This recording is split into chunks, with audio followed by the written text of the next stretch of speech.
Emmanuel Macron se lance quand même dans des aventures irréfléchies sur le plan diplomatique. Dans cette affaire, Emmanuel Macron a été terriblement isolé. Je ne souhaite pas qu'Emmanuel Macron dispose d'un blanc-seing.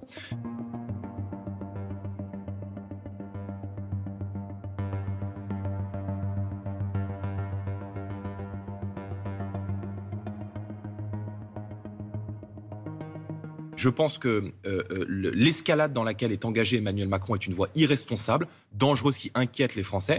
Par conséquent, nous nous abstiendrons sur ce texte à l'Assemblée nationale. Le Rassemblement national s'abstiendra. Je vous donne 2 lignes rouges. Première ligne rouge, l'adhésion de l'Ukraine à l'Union européenne. C'est pas dans le débat cet après-midi. Nous sommes opposés, c'est contenu dans le texte, dans l'accord de sécurité qui fonde la déclaration du Premier ministre cet après-midi.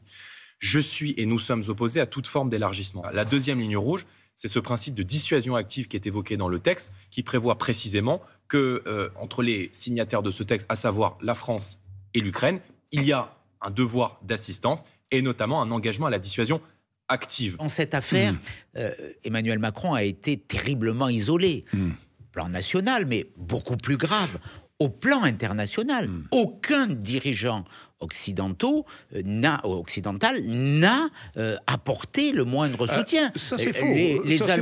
Les Allemands, le président tchèque, oui. et d'autres encore, pardon. Peut-être, mais pas les États-Unis. Non, pas les États-Unis. Qui sont les principaux soutiens, pas les Britanniques, qui sont le second soutien, pas les Allemands, qui sont nos partenaires. Les mots qui ont été tenus sont des mots très durs. Donc cette position, elle a isolé la France, et cet isolement, il est dangereux parce que derrière tout ça, quelle est la crédibilité de la parole française? Pour ma part, je suis opposé à l'idée que la France cherche à être en quelque sorte le leader du camp de la guerre. Et je pense qu'au contraire, la France devrait prendre la tête du camp de la paix. Et comment on fait alors? Eh ben, en créant les conditions pour que tout le monde vienne autour de la table et qu'on crée les conditions d'un accord de paix. Et je pense que les conditions d'un accord de paix, elles sont en vérité sur la table, si on a envie de les chercher. Lorsque l'intégralité des pays européens et les Américains eux-mêmes vont à l'encontre de la déclaration d'Emmanuel Macron, c'est qu'il y a quand même à un moment donné une rationalité et une raison géopolitique. Et je ne crois pas que... Vous êtes plutôt allemand que non, mais français, je ne remets pas que les Allemands d'ailleurs. Il y a de nombreux dirigeants européens qui ont pris position, et les Américains eux-mêmes ont dit depuis longtemps déjà d'ailleurs qu'ils ne souhaitaient pas l'intégration de l'Ukraine dans l'OTAN et qu'ils n'enverraient pas de troupes.